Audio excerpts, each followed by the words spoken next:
একটি জাতি বিকশিত হয় অসংখ্য শিল্প সাহিত্য সংস্কৃতির অনুষঙ্গকে ধারণ করে। এই যে আজ বাংলাদেশ নানাভাবে এগিয়ে যাচ্ছে, এর মূল পটভূমি হচ্ছে সংস্কৃতি। সংস্কৃতি একটি শব্দমাত্র নয়, সংস্কৃতির সঙ্গে আরও অনেক অনুষঙ্গ যুক্ত থাকে, যেমন নাচ, গান, ছবি আঁকা, গল্প বলা, গল্প লেখা, কবিতা লেখা। সেই সব নিয়েই একটি জাতি গড়ে ওঠে এবং সত্যিকার অর্থে আমরা খুব গর্বিত, আনন্দিত এবং খুব উজ্জ্বল আমাদের একটি জাতিসত্তা আছে, যে জাতিসত্তা আজ একটি বিকশিত জাতিসত্তার মুখে এসে দাঁড়িয়েছে। এটা কিভাবে সম্ভব হয়েছে? এর অনেকগুলো ইট, এর অনেকগুলো বিন্দু অনেক আগে রোপিত হয়েছিল। 1955 সালে প্রতিষ্ঠিত হয়েছিল বুলবুল একাডেমি অফ ফাইন আর্টস অথবা বুলবুল ললিতকলা একাডেমি, সংক্ষেপে আমরা বাফা বলি। এই যে বুলবুল, এই বুলবুল কে ছিলেন? ওনার পুরো নাম ছিল বুলবুল চৌধুরী।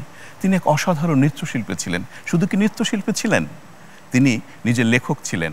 তার 6টা গল্প নিয়ে বাংলা একাডেমিতে একটি চমৎকার বই বেরিয়েছিল, বুলবুল চৌধুরীর গল্প। তিনি একটি অসামান্য উপন্যাস লিখেছিলেন দ্বিতীয় বিশ্বযুদ্ধের পটভূমিতে, নাম ছিল প্রাচী। একজন মানুষ কতটা প্রতিভা সম্পন্ন ছিলেন, বুলবুল চৌধুরী হতে পারে তার অন্যতম শ্রেষ্ঠ উদাহরণ। বুলবুল চৌধুরীর নাচ দেখে 60-এর দশকে, গত শতকে 60-এর দশকে ইরানের রাজা শাহ পাহলভী মুগ্ধ হয়েছিলেন এবং নাচটা দেখেছিলেন তিনি লাহোরে। তারপর বলেছিলেন, বুলবুল চৌধুরীকে তিনি আমন্ত্রণ জানিয়েছিলেন ইরানে তার নাগরিকত্ব দিয়ে। ভাবা যায় যে একজন মানুষ কতটা প্রস্ফুটিত ছিলেন নাচে, গানে, লেখায়। সেই বুলবুল চৌধুরীকে কেন্দ্র করে তিনি যখন মারা যান, তার পরের বছর তার অন্যতম ঘনিষ্ঠ বন্ধু মাহমুদ নুরুল হুদা তার নিজস্ব প্রচেষ্টায় এবং এই সমাজ, সেই সময়ের ঢাকায় যারা বিদগ্ধ জন ছিলেন, যারা পণ্ডিত ছিলেন, যারা সংস্কৃতির সঙ্গে জড়িত ছিলেন, তাদেরকে নিয়ে তৈরি করলেন এই অসামান্য এক প্রতিষ্ঠান। সেই প্রতিষ্ঠানের মধ্য দিয়েই মূলত বাঙালিয়ানা, বাঙালির সাহিত্য, সংস্কৃতি এবং শিল্পের যে যাত্রা, সেই যাত্রার মধ্য দিয়ে আজ আমরা পৌঁছেছি অসামান্য জায়গায় এবং সেই জায়গার স্পর্শের মধ্য দিয়ে আজ বাংলাদেশ নানাভাবে বিকশিত। আজকে বাংলাদেশে যারা শিল্পের নানা জায়গায় উপস্থাপিত হয়েছেন এবং খ্যাতি অর্জন করেছেন, তাদের মূল শীর্ষবিন্দু কিন্তু ছিল এই বুলবুল ললিতকলা একাডেমি, বাফা অথবা বুলবুল একাডেমি অফ ফাইন আর্টস। মূলত এই ফাইন আর্টসের মধ্য দিয়েই আমাদের সমস্ত বিকাশ, আমাদের সমস্ত অর্জন, আমাদের সমস্ত প্রকাশ ঘটে চলেছে অনবরত, সুন্দরভাবে, নিবিড়ভাবে এবং নিহিত অন্তঃকরণের মধ্য দিয়ে। মানুষ মূলত বাঁচে ইতিহাসের সঙ্গে। যে জাতির ইতিহাস যত সমৃদ্ধ, সেই জাতি তত অগ্রসর হয়।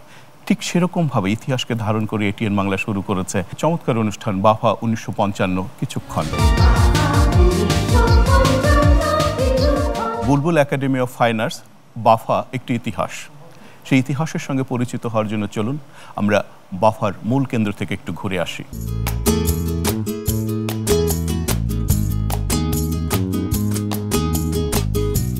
বুড়িগঙ্গা নদীর তীর ঘেঁষে 7 নম্বর ওয়াইজঘাট থানা কোতোয়ালিতে 1955 সালে প্রতিষ্ঠিত হয় বুলবুল একাডেমি অফ ফাইন আর্টস, বাফা। উপমহাদেশের প্রখ্যাত নৃত্যশিল্পী বুলবুল চৌধুরীর নামে প্রতিষ্ঠিত হয় আজকের বাফা। 1947 সালে দেশভাগের পরে বুলবুল চৌধুরীর বন্ধু মাহমুদ নুরুল হুদা বুলবুল চৌধুরীকে তৎকালীন পূর্ব পাকিস্তানে নিয়ে আসেন। 1954 সালের 17 মে বুলবুল চৌধুরী মাত্র 34 বছর বয়সে দুরারোগ্য ক্যান্সারে মৃত্যুবরণ করেন।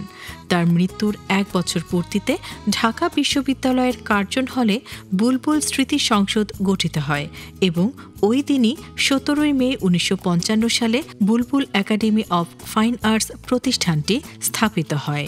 7 নম্বর ওয়াইজঘাট সংলগ্ন বাফার মূল ভবনটি 2 তলা বিশিষ্ট সুবিশাল একটি ভবন।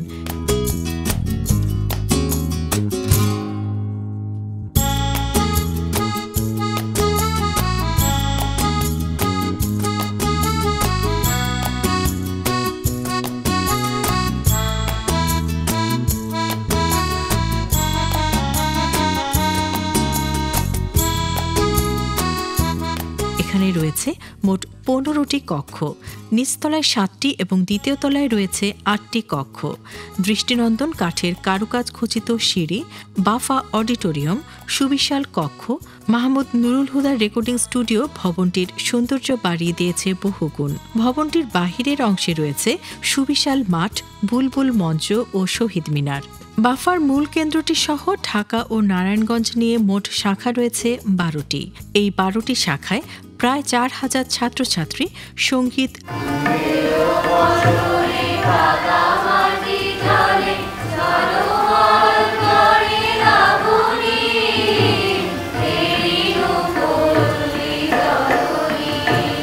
নৃত্য,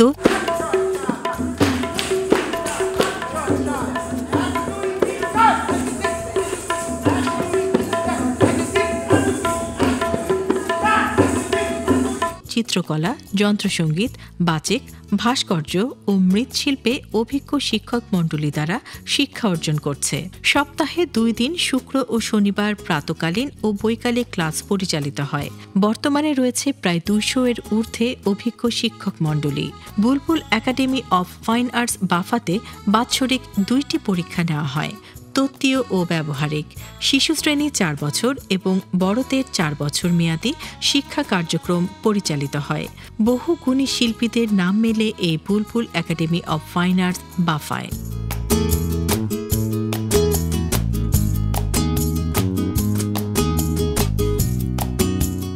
শিশুরাই তো দেশের ভবিষ্যৎ। বাফা 1955 কিছুক্ষণ শুরু হচ্ছে আমাদের শিশুদের পরিবেশিত দেশের গান দিয়ে, দলীয় দেশের গান।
এবারে নৃত্য, দলীয় নৃত্য পরিচালনায় রয়েছেন সোহেল রহমান।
বুলবুল একাডেমি অফ ফাইন আর্টস সম্পর্কে কিছু তথ্য জানবো বুলবুল একাডেমি অফ ফাইন আর্টসের সভাপতি হাসানুর রহমান বাচ্চুর কাছ থেকে। বাফা তথা বুলবুল একাডেমি অফ ফাইন আর্টস 1955 সালের 17 মে প্রতিষ্ঠা লাভ করে।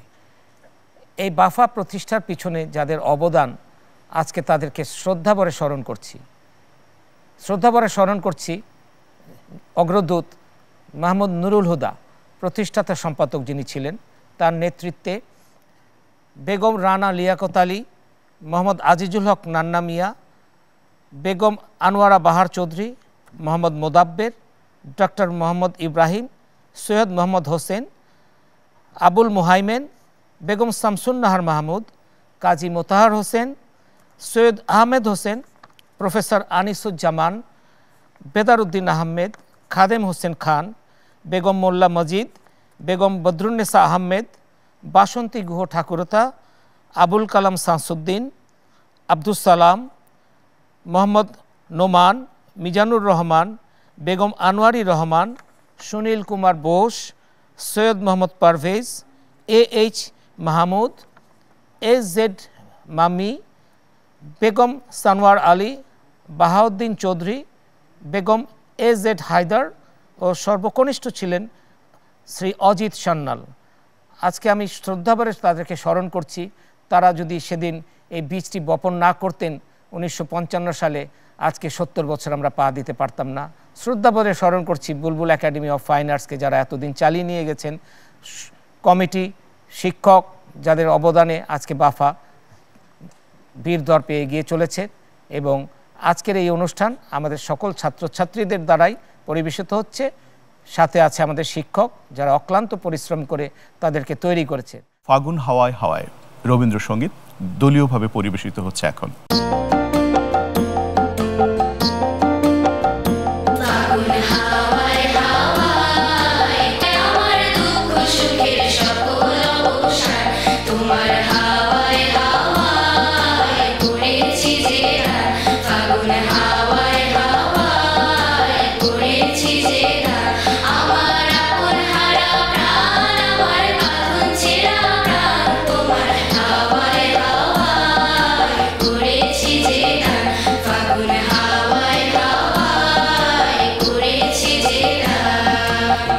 এবারে আমাদের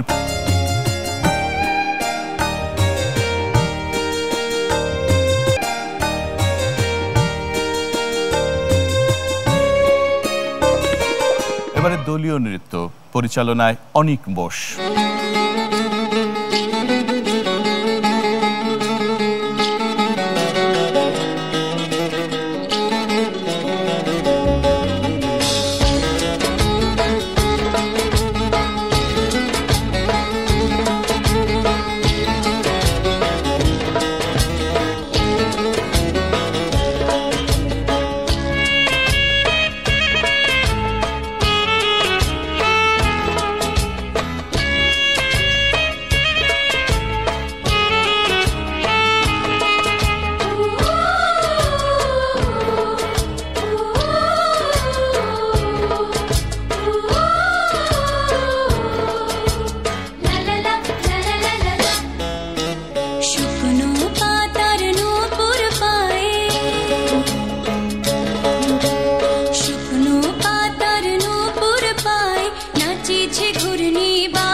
বাফা 1955 কিছুক্ষণ অনুষ্ঠানে আমরা চেষ্টা করেছি বাফার ইতিহাসের সঙ্গে বুলবুল চৌধুরীর সঙ্গে আপনাদের পরিচয় করিয়ে দেওয়ার জন্য।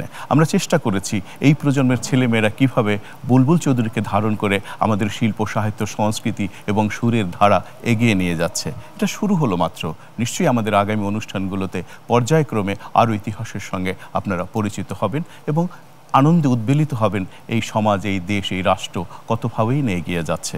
ততক্ষণ পর্যন্ত আমাদের সঙ্গেই থাকবেন। আপনাদের জয় হোক, আপনাদের কল্যাণ হোক।